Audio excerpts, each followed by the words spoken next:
Gammill Vision 2 just gets better and better. This new update adds the channel locks to the menu for your switches, so you can have either the vertical or the horizontal channel lock at your fingertips. Here's how easy it is to download the new version to your Vision 2. First of all, make sure that you are connected wirelessly to your internet. Here is your home screen. Touch your Gammill Vision icon. Touch your menu in the left-hand top bar, and then touch About this app. Now you will touch Check for updates.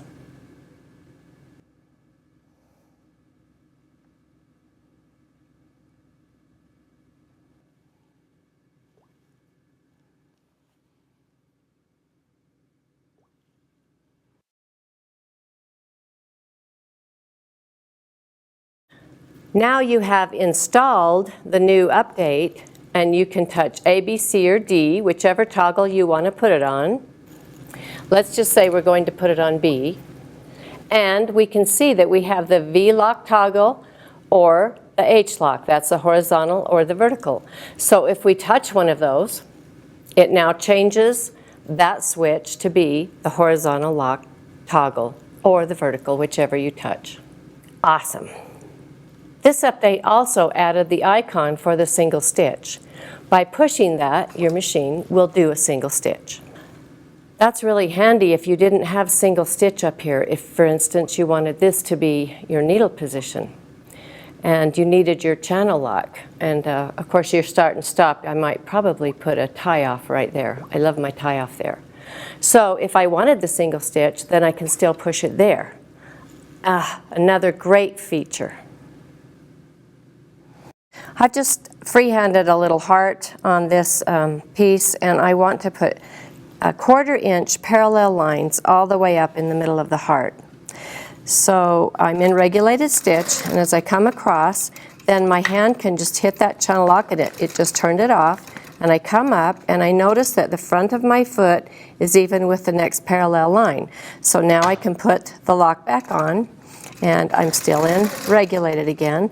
I don't have to, now I took my lock off, I don't have to go out of regulated. I can just, or even turn it off. It's just my lock that I'm working with my right hand. Put it on, and go across, take it off, and go up till the front of the foot is right even with the line that I previously stitched, and go over to the side and go up. There we go.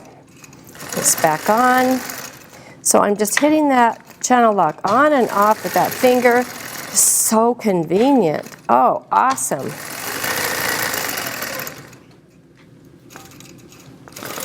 You can hear the channel lock when it engages and disengages. It makes that noise. Just come over here.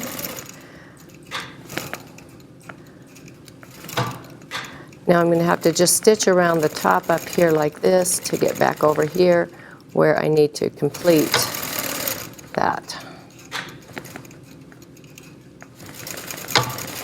And I could tell you that you can get mixed up on that because you're listening to the sounds and your machine is stitching. So just take your time until you get used to it and you'll love it. Let's go ahead and put some vertical lines in here. So if I put this back on and come back around here, like this, we'll start right here, and I'll turn my machine off, and I will go up to my screen, and I will change this to a vertical lock. Now it's on the vertical lock. So let's see what that does. Turn on my machine, turn on my lock. That's as far as I can come down there. So I turn off the lock and come over here, and this time I'm watching the side of my foot. I put the lock back on, take it off, stitch over, put the lock back on, come down, come over like this till I can see that it's even with the side. Take it off, stitch up so it's even with the side of my foot. Then it's going to be your 1/4 inch. Of course, you could use a ruler to do a different size of cross hatching. But there is nothing wrong with this cross hatching.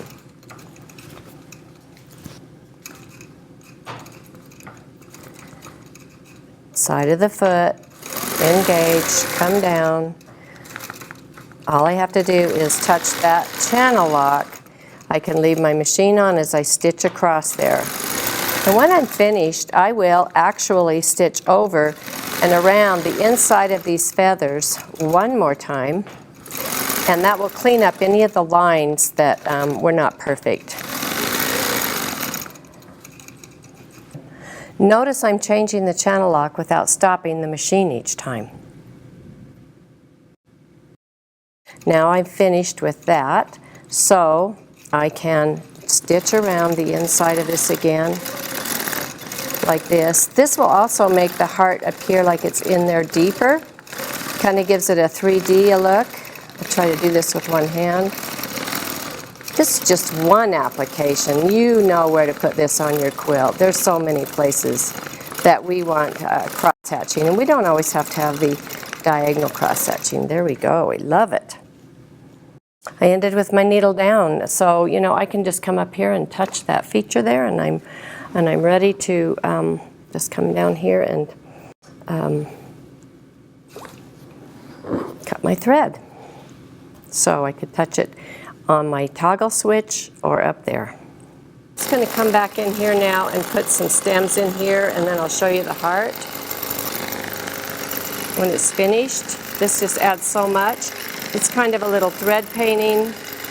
I know it doesn't relate to the channel lock, but we all love to just watch it get quilted and watch the transformation. You notice that these feathers down in the bottom also were dimensional because they got a little bit smaller down there, and that really adds to the look of the feather as well.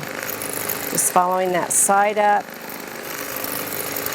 Putting some thread painting in areas also allows you to, if you missed any lines or you're not quite happy with something, then you can correct those things. And you can see it's giving it a better outline for the heart as I follow it around.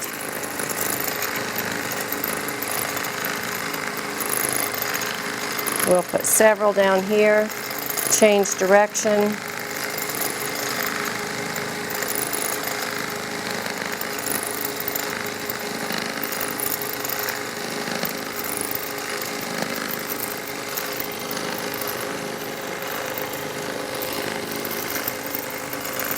Come up here and I'll put 3 up here like that. All right. And there we have a beautiful freehand heart with some awesome cross hatching in the middle using our new channel locks on our toggle switches. Thank you, Gammill. My stitch, my vision, my Gammill.